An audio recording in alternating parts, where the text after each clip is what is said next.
Bismillahirrahmanirrahim. Assalamualaikum warahmatullahi wabarakatuh. Perkenalkan, nama saya Eka Sulastri, kelas 02, angkatan 2019, pendidikan luar sekolah.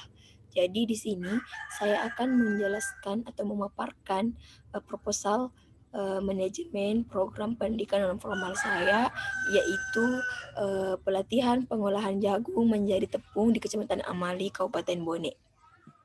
Nah, jadi yang pertama adalah kita akan membahas bab 1, yaitu eh, pendahuluan. Yang pertama adalah rasional atau alasan mengapa program ini harus dilakukan. Jadi, mengapa saya memilih program ini? Karena mengingat bahwa penduduk Kecamatan Amali pada tahun 2018 adalah sebanyak 20.755 orang dan hampir 80% sejumlah penduduk tersebut adalah petani, dan Kecamatan Amali menggantungkan hidupnya dari sektor pertanian. Nah, menurut saya hal ini sangat wajar untuk dilakukan karena sumber daya alam yang tersedia di Kecamatan Amali, dan Kecamatan Amali juga merupakan salah satu kecamatan dengan penghasil jagung terbanyak yang ada di Kabupaten Bone. Kemudian di Kecamatan Amali juga terdapat beberapa kelembagaan yang dapat menunjang pembangunan ekonomi pedesaan yang telah terbentuk dengan baik, yaitu gabungan kelompok tani yang dapat diajak bekerja sama dalam program ini. Kemudian yang kedua adalah tujuan program. Nah, tujuan program pelatihan ini ada dua, yaitu yang pertama adalah tujuan umum dan tujuan khusus. Nah, tujuan umumnya adalah memberikan kesempatan belajar kepada masyarakat Amali agar dapat memanfaatkan sumber daya alam yang mereka miliki. Kemudian, adapun tujuan khususnya yaitu setelah mengikuti program ini, masyarakat Amali diharapkan mampu meningkatkan jiwa kewirausahaannya, meningkatkan taraf hidupnya, dan menjadi panutan daerah lain agar mampu memanfaatkan sumber daya alam yang mereka miliki. Artinya, daerah-daerah yang lain yang memiliki potensi sumber daya alam yang dapat dimanfaatkan dapat memanfaatkan juga sumber daya alamnya tersebut. Kemudian yang ketiga adalah manfaat. Adapun manfaat dari pelatihan ini yaitu yang pertama, menambah dan mengembangkan wawasan masyarakat. Ini adalah yang paling penting. Artinya masyarakat dapat menambah wawasannya. Kemudian yang kedua adalah mengembangkan keterampilan masyarakat. Kemudian yang ketiga adalah belajar dengan orang-orang hebat, yaitu belajar dengan tutor-tutornya atau fasilitatornya, dan belajar dengan sesamanya warga belajar, saling bertukar pengalaman atau pikiran. Kemudian mampu mendapatkan modal kerja. Kemudian selanjutnya yang terakhir adalah menambah relasi atau jejaring atau menambah jaringan dengan orang luar dengan orang luar. Kemudian yang selanjutnya adalah sasaran. Nah, sasaran dari program ini yang paling diutamakan adalah masyarakat Kecamatan Amali, Kabupaten Bone, di mana yang memiliki karakteristik sebagai berikut. Yang pertama adalah masyarakat Kecamatan Amali, Kabupaten Bone berdasarkan utusan dari masing-masing desa.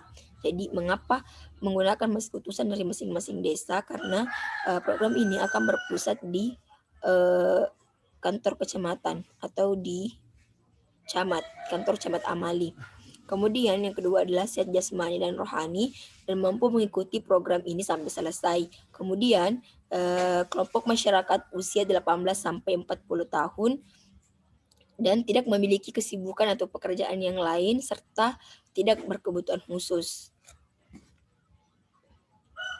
Artinya tidak dalam kondisi buta, cacat, dan lain sebagainya. Kemudian yang kedua, bab 2, yaitu solusi permasalahan. Nah, yang pertama adalah solusi.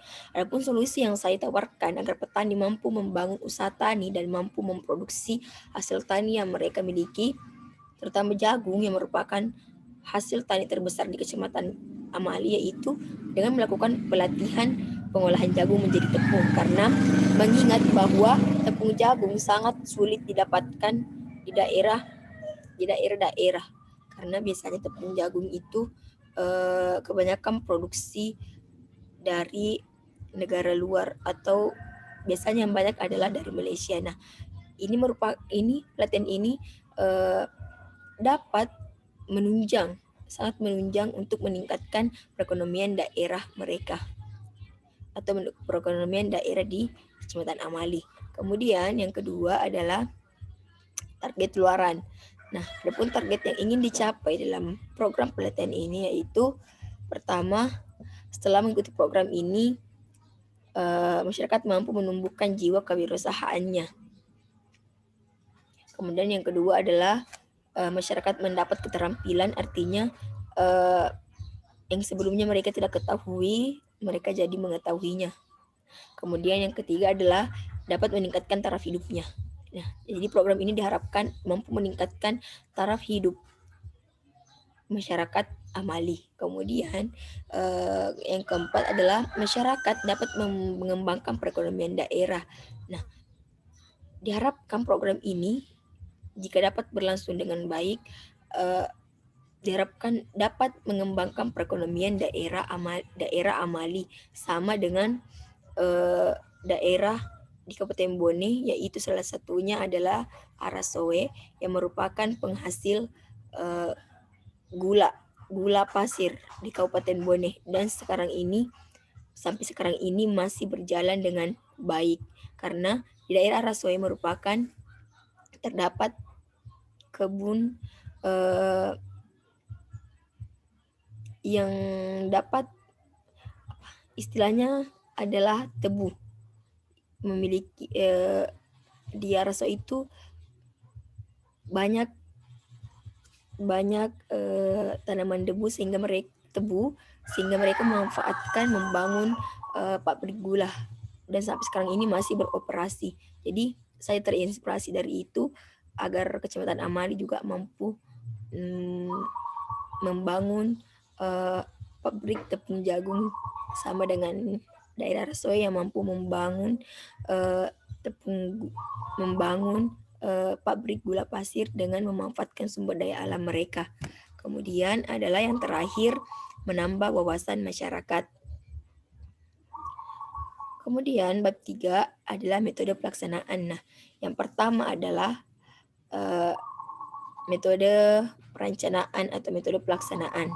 Nah, yang pertama adalah kita mengidentifikasi terlebih dahulu warga belajarnya. Nah, di sini kita mengidentifikasi yaitu karakteristik internal maupun eksternalnya. Nah, internalnya di sini meliputi jenis kelamin, usia, kondisi kesehatan fisik, kognitifnya, pengalaman belajarnya, sikap, minat, dan keterampilannya. Kemudian, karakteristik internalnya itu berkaitan dengan warga belajar atau masyarakat, keadaan keluarga dalam segi ekonomi, pendidikan, dan status sosial. Hal ini dilakukan untuk mempermudah fasilitator untuk menempatkan warga belajar berdasarkan minat, keterampilannya, kebutuhan belajarnya, dan sarana belajar yang ingin digunakan. Kemudian yang kedua adalah pendidik atau fasilitator.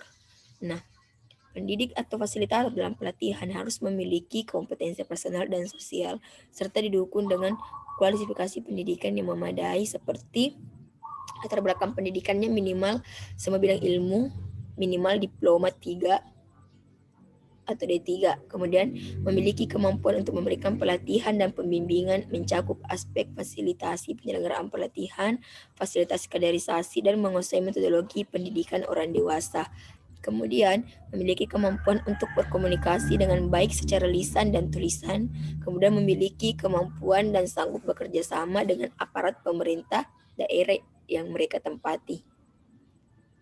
Kemudian sanggup bekerja penuh waktu sesuai standar prosedur dan setiap bertempat tinggal di lokasi tugas.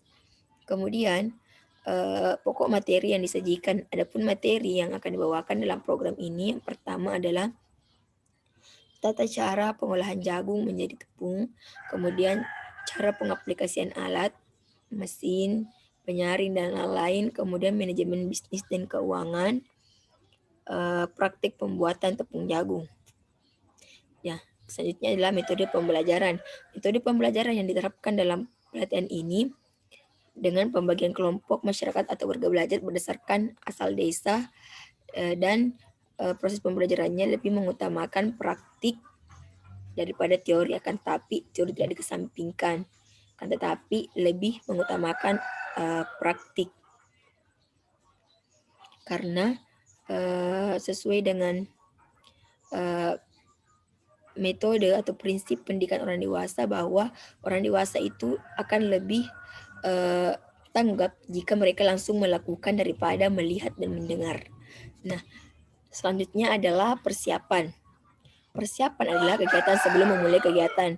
Pada tahap ini, persiapan menyusun rangkaian atau kerangka kegiatan yang akan dilakukan dengan tujuan agar waktu dan kegiatan akan dilakukan bisa efektif.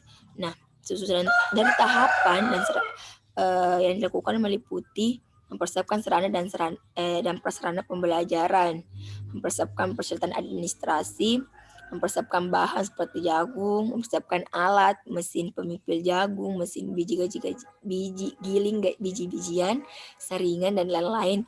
Kemudian mempersiapkan sound system, meja kursi, dan spanduk, serta mempersiapkan tempat yang akan diadakan berlangsungnya pelatihan ini. Kemudian pelaksanaan. Nah, dalam pelaksanaan program pelatihan ini, fasilitas yang digunakan harus dipersiapkan sebelum kegiatan dimulai. Peralatan dan fasilitas penambah yang dibutuhkan tidak harus memberatkan masyarakat atau warga belajar, akan tetapi kita berusaha untuk memanfaatkan peralatan atau sumber daya yang dimiliki masyarakat atau peserta didik. Artinya, jika kita membutuhkan peralatan ataukah fasilitas yang lain, minimal kita tanyakan dulu ke peserta, ke warga belajar, apakah mereka memiliki fasilitas tersebut agar sekiranya dibawa, agar program ini dapat berjalan dengan baik dan tidak terlalu memberatkan. Kemudian dalam proses penyampaian materi, fasilitator itu membawakan materi dengan tidak terlalu formal. Artinya adalah di sini fasilitator tidak terlalu menggurui warga belajar, karena orang dewasa itu cenderung tidak ingin digurui, tetapi bagaimana fasilitator ini mampu melakukan pendekatan-pendekatan yang baik dengan warga belajar, dan warga belajar juga tidak terlalu tegang dalam mengikuti proses pelatihan. Kemudian berikut adalah gambaran kantor, gambaran tempat yang akan dilaksanakannya program pelatihan ini, yaitu kantor camat Kecamatan Amali, Kabupaten Bone. Nah, selanjutnya adalah jadwal dan ringkasan anggaran. Jadi rincian jadwal kegiatan pelatihan pengolahan jagung menjadi tepung ini saya rumuskan dilaksanakan 5 hari, yaitu Senin sampai Jumat, dengan materi sebagai berikut. Ada tata cara pengolahan jagung menjadi tepung pada hari Selasa, karena pada hari Senin kita adakan fokus ke pembukaan. Kemudian Rabu cara pengaplikasian alat, yaitu mesin penyaring dan lain-lain. Kemudian manajemen bisnis dan keuangan. Kemudian hari Rabu praktik pembuatan tepung jagung. Kalau Jumat dilanjut dengan praktek dan penutupan. Nah, selanjutnya adalah ringkasan anggaran. Jadi ada beberapa ringkasan anggaran yang saya rumuskan, yaitu yang pertama adalah alokasi honor fasilitator. Kemudian yang kedua adalah anggaran untuk peralatan dan bahan. Sudah jelas di sini saya paparkan. Kemudian konsumsi, yaitu menyangkut konsumsi baik fasilitator, warga belajar, dan panitia pelaksana. Kemudian ada transportasi fasilitator, kemudian kesekretariatan yang di dalamnya spanduk, kertas, sertifikat, intinya administrasi dalam pelatihan ini. Kemudian di sini jumlah estimasi dana keseluruhan. Jadi jumlah estimasi dana keseluruhan yang dibutuhkan adalah 20.337.000.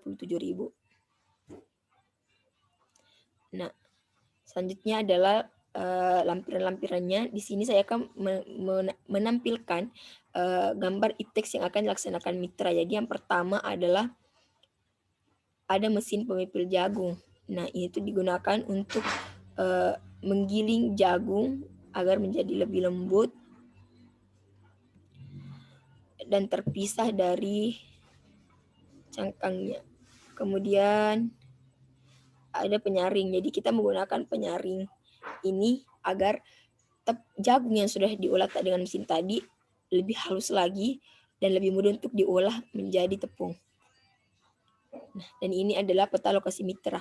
Jadi berhubung kegiatan pelatihan ini dilakukan di Kecamatan Amali, jadi berikut ini adalah gambaran lokasi mitra saya, yaitu dari kampus Fakultas Ilmu Pendidikan Universitas Negeri Makassar ke Amali, Kabupaten Bone. Cukup sekian pemaparan proposal dari saya. Lebih dan kurangnya mohon dimaafkan. Wabillahi taufiq wal hidayah. Wassalamualaikum warahmatullahi wabarakatuh.